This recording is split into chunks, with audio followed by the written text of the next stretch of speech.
In the months ahead, I would prove to have more in common with Lance than I wanted. I did have incredible endurance as a runner, at least in speed anyhow.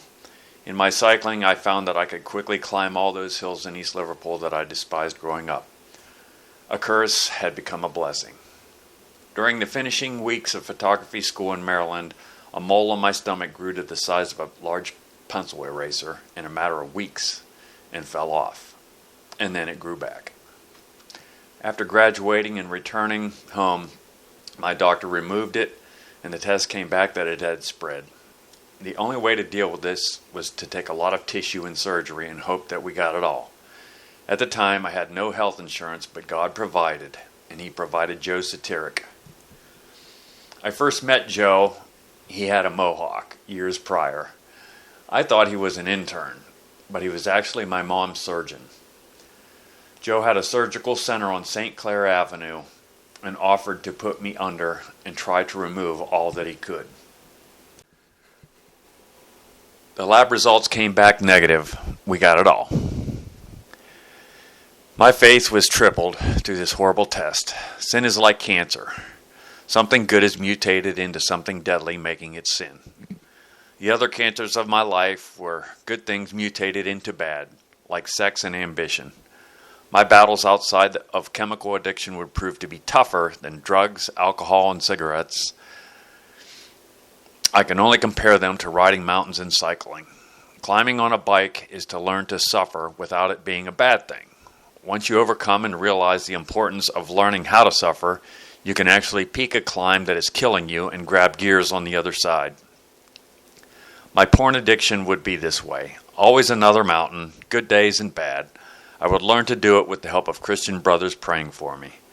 James 5:16. Therefore confess your sins to each other and pray for each other so that you may be healed. The prayer of a righteous person is powerful and effective. Anyone who has raced bicycles knows that being alone or breaking away from a group is only a struggle that usually ends in defeat. This problem was the same way. Ambition isn't a bad thing until it becomes an obsession. Then it becomes an idol. Then it has to be reined in.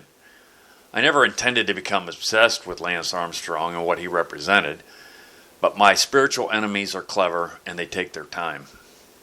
My crushing defeat would be a cancer called Mount Washington, Bicycle Hill Climb in New Hampshire. God would ultimately turn this cancerous, humiliating defeat into victory, but first I would have to suffer. And suffering I did in 2008, my first trip to the rock pile.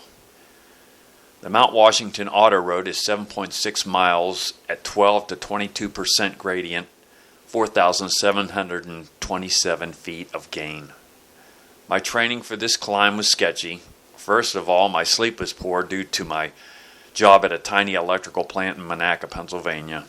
I worked evenings unloading river barges and running bulldozers. Secondly, I did nothing to alter the gearing on my bike that was suggested by all the climbers who did these particular contests in online posts. Last and worst was when, as we were traveling to New Hampshire, my wife informed me that she wanted out of our marriage. This would destroy any spirit that I would need to try to make up for those other deficits. After a long, quiet drive through several states, we arrived at Gotham, New Hampshire. The next day would be one of the darkest, most both physically and spiritually.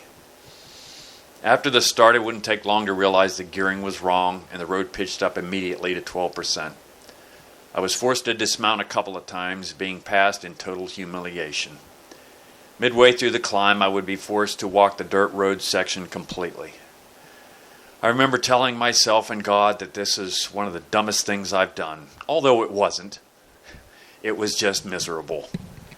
Near the finish, there was ice on the road, and I was near hypothermic. After crossing the finish line, I was wrapped in a wool blanket and sent to the observation building. I shivered in the crowded hall and just wanted to go home.